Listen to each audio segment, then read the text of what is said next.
let's look at the measures to take to be at advantage even with this new rule. What can you do? How do you understand it? So let's break it down on how, to the simplest terms. Let's break it down on what each and every of the rules mean and how we can navigate.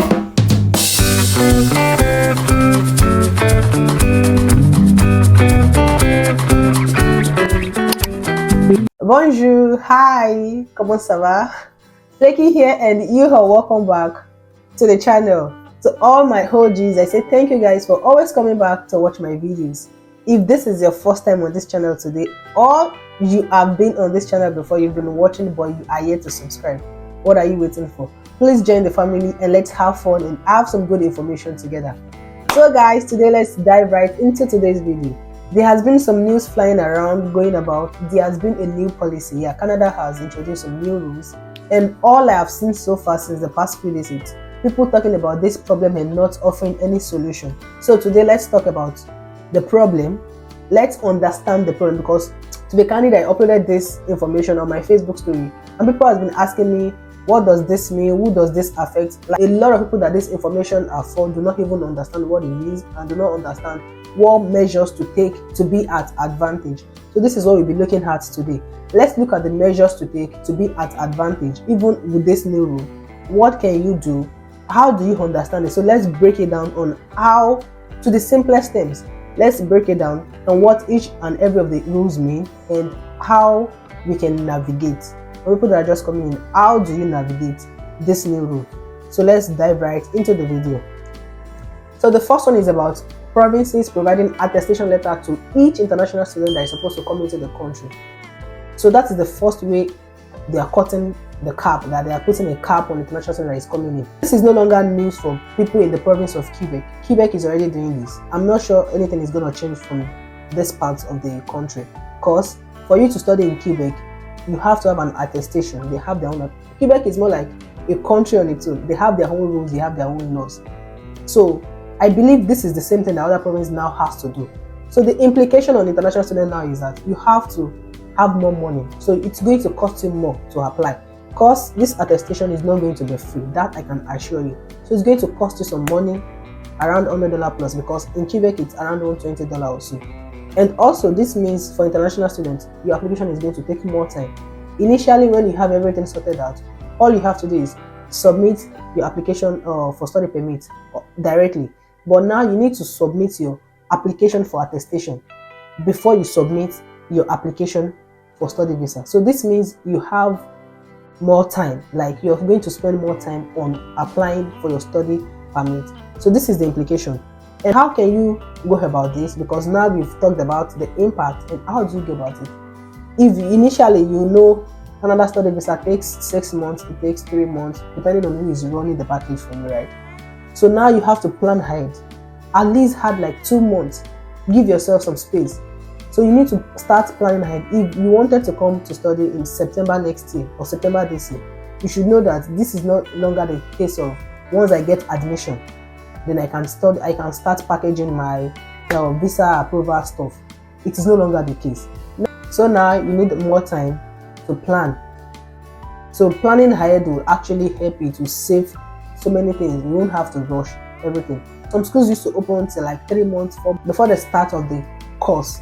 So this is no longer the case of the school still have 6 months or 3 months. This is the case of if you're not able to apply on time and get an attestation, it will not be on the school, because even if the school gives you admission and the province didn't give you attestation, then there is no way you can come into the country. So that is number one. I hope you get it. The second one says, starting September 1, 2024, international students will begin a study program that is part of a curriculum licensing arrangement will no longer be eligible for a post-graduation work permit upon graduation. Under curriculum licensing agreement, students physically attend a private college that has been licensed to deliver the curriculum of an associated public college. So in this case, private colleges that are associated, that are under public colleges, that are providing courses that are licensed, even if your course is PGWP eligible at a private college that is under a public college, you will no longer be eligible for PGWP. So my people, I would say do not even bother coming to a private college. Now all you can get is search public colleges and public universities that can give you PGWP. It is no longer enough for the course to be PGWP eligible. Is the college license, like is the college itself eligible? Is it private or public?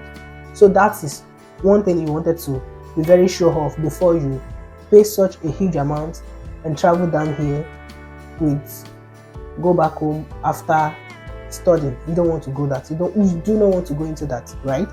So that is number 2. The third one, guys, graduate of master's degree program will soon be eligible to apply for a 3-year work permit. Under current criteria, the length of a post-graduation work permit is based solely on the length of an individual study program, hindering master's graduate by limiting the amount of time they have to gain work experience and potentially transition to permanent residence. So in this case, as it is right now, the years of PGWP you get is based on how many years of study you have. So for master students, this is a good news. So now they are saying for master students, no matter the amount of years you use, you have 3 good years for PGWP. So there's no cost, there's no point in going for long-term course, going for course that ranges from 1.5 years to 2 years. That is no longer the case. Even if your course is just 1 year and it is postgraduate masters, definitely now you will have access to 3-year PGWP. So this is a good news on its own. The most disturbing of them all, of these new rules, is the fact that says open work permits will only be available to spouses of international students in master's and doctoral programs. Imagine. Oh my God. You guys do not know how grateful I am to God that I am already here. I will not even lie. I don't know how my HND and ND people want to do it, because I have an HND and I've been advocating for people that have HND to come to Canada, because Canada allows them to bring their spouses. Canada allows them to work, their spouses to work. It allows them to bring their children. And now Canada has been turned, is beginning to turn to UK, because UK, if it is not postgraduate, your spouse cannot work. You cannot even bring your spouse. And now they say even if your spouse comes, your spouse will not get open work permit. In a way, I'm sure this is not really a good news. It's actually not a good news. But let's find a way to bring out the good in every situation we find ourselves.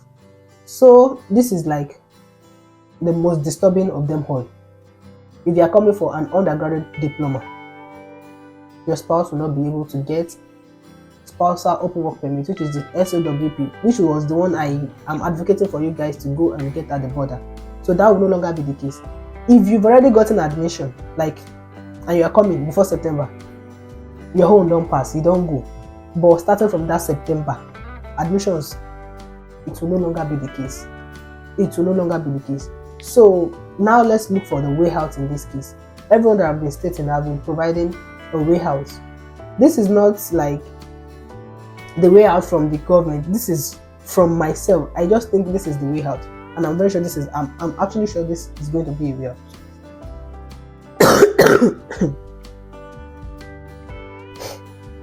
So for this, you'll be wondering, I have an ND, I have an HND, what do I do? Is it that I cannot come to Canada again? You can come. Yes. Let's look for a way out, guys. I would advise, if you have an HND or ND and you're already married with spouse and you cannot come alone, like you have to come with your family and stuff like that. For now, nothing has been stated on either you're not going to be able to come. You will be able to come as of now, but your spouse will not get spousal open work permit.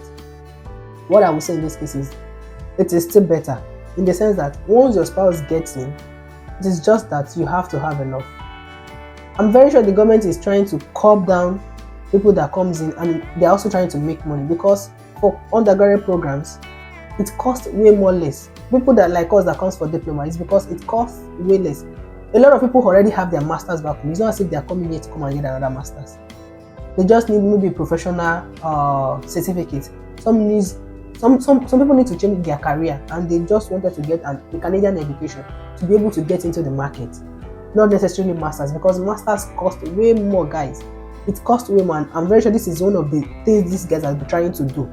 They noticed a lot of graduates already that has BSc are coming to do diploma courses, because diploma courses cost way less, and thereby they're able to bring their spouses. But now you'll be forced, if you have BSc at home or you have HND back home, now you will be kind of forced to come for masters because you want your spouse to work.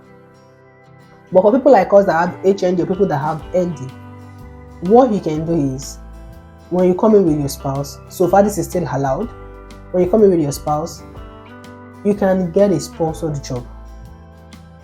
I know it will not be easy, but if this is really what you want, you can get your spouse can get a sponsored job while you're working. Your spouse can get a work permit, or your spouse can process work permit while you're processing your study visa. Guys, this is just me being rational and looking for ways, because you have to see the opportunities in everything happening around us. So what if, as you're planning, as you're trying to get your own study permit, the other one is also working on a work permit? That would be so bad. And in the real sense of it, if your husband is able to get a work permit, you actually do not need to come as a student. But if you must come, you can get a sponsored job for your spouse. Either of the way, you both win. I know this is going to cost more, yes, but we have to look for opportunities in every not so good news. Because for me, this is not a good news. It is not a good news. And for some people, this is also not a good news. But this is us trying to look for way out, even amidst all this chaos. So I hope you guys found this helpful, and I hope someone is actually going to make use of the information that I shared today and is going to come back and give testimony. Yes, you can come back and give testimony. So if you found this information useful and you know someone who is going to benefit from this same information, kindly share to them.